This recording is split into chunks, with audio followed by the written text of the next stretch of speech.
العالمين الحمد لله والصلاة والسلام على نبيه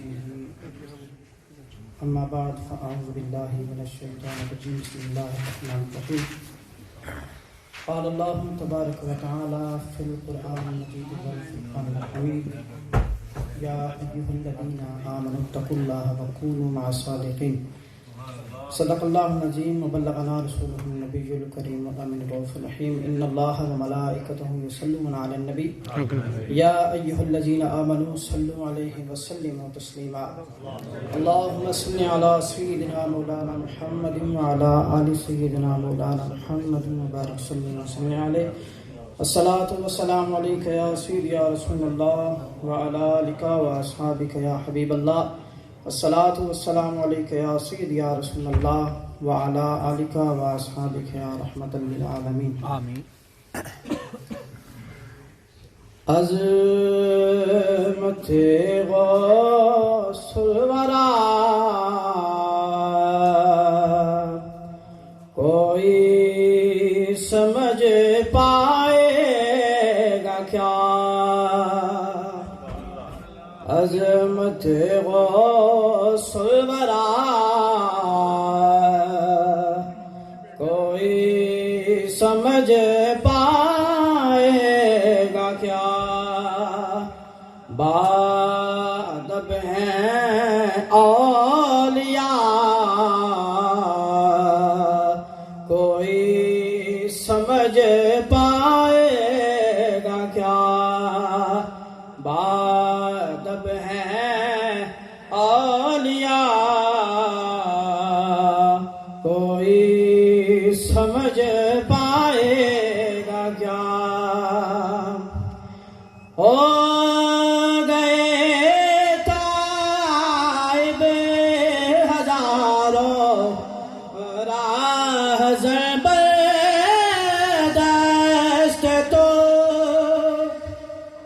ہو گئے تائب ہزاروں راہ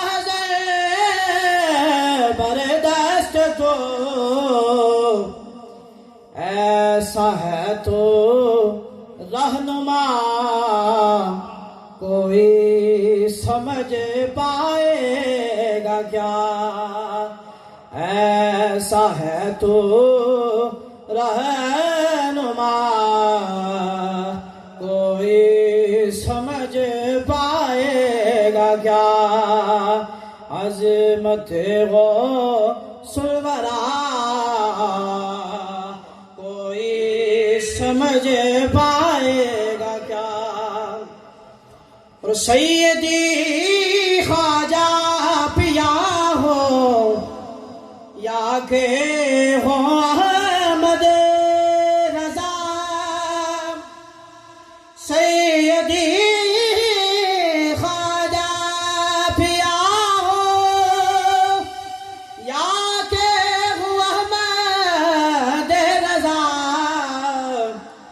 سب کرتے تذکرہ کوئی سمجھ پائے گا کیا سب کرتے تذکرہ کوئی سمجھ پائے گا کیا اور یہ شعر ہے سمجھنے والوں کے لیے ہے 11ویں شریف کی محفل ہے اور یہ ان کی شان ہے کہ جن کے حوالے سے 11ویں شریف کا پروگرام منایا جاتا ہے اس شعر کو سمجھنا ہے اور لے رہے ہیں اولیاء گردے پہ ان کا پائے ناز لے رہے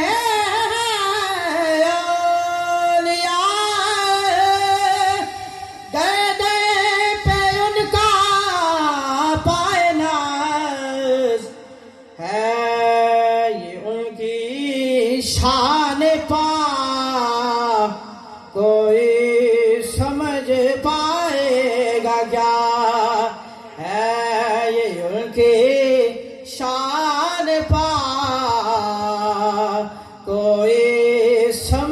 پائے گا کیا عظمت غوث الورا کوئی سمجھ پائے گا کیا بادب ہیں اولیاء کوئی سمجھ پائے گا کیا. اللہ رب العزت کے حمد و ثنا حضور نبی اکرم صلی اللہ علیہ وآلہ وسلم کی بارگاہ اقدس میں ہدیہ درود و سلام پیش کرنے کے بعد سیدی غوث اعظم کی بارگاہ میں ہدیہ منقبت پیش کرنے کے بعد اسٹیج پر جلوہ افروز علماء کرام ثنا خان استاد محترم حافظ ظہیر اقبال صاحب قادری اور اس محفل میں شریک تمام حضرات کو اس بابرکت محفل میں آنے پر خوش آمدید اور مبارکباد پیش کرتا ہوں. اللہ رب العزت کی لال کتاب قرآن مجید فرقان حمید سے آیہ مقدسہ تلاوت کرنے کا شرف حاصل کیا، جس میں پروردگار ارشاد فرماتے ہیں یا ایھا الذین آمنوا اتقوا اللہ وکونوا مع الصادقین. پروردگار اپنے ولیوں کا مقام، ان کی شان، ان کی عظمت، ان کی رفعت کا تذکرہ اپنے پاک کلام میں ارشاد فرماتے ہوئے ایمان والوں کو خطاب فرما رہا ہے کہ اے ایمان والو اللہ تعالیٰ سے ڈرو، وکونوا مع الصادقین، اور رب کے سچے بندوں کے ساتھ ہو جاؤ. اب اگر قرآن پاک کے اسلوب کو دیکھا جائے تو علماء لکھتے ہیں کہ پورا قرآن پاک پڑھ لیجئے، قرآن پاک کی مختلف آیات کی وضاحت کرنے والی ہوتی ہیں، یعنی جن لوگوں کو سمجھ نہیں آتی وہ ان کو سمجھانے والی ہوتی ہیں. پروردگار نے اپنے پاک کلام کی ابتدا میں فرمایا ھدی للمتقین، ذالک الکتاب لا ریب فیہ ھدی للمتقین. قرآن پاک وہ ہے جس میں شک و شبہ نہیں، لیکن یہ تقوی والوں کو ہدایت دیتا ہے جو متقین ہوتے ہیں. اب اس مقام پر فرمایا یا ایھا الذین آمنوا اتقوا اللہ، کہ اے ایمان والو اللہ تعالیٰ سے ڈرو. اب سوال یہ پیدا ہوا کہ ڈرنا کیسے ہے، ڈرا کیسے جائے.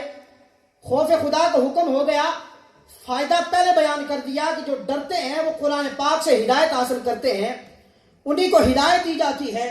لیکن اب سوال جو پیدا ہوا وہ یہ کہ ڈرنا کیسے ہے، خوف دل میں لانا کیسے ہے.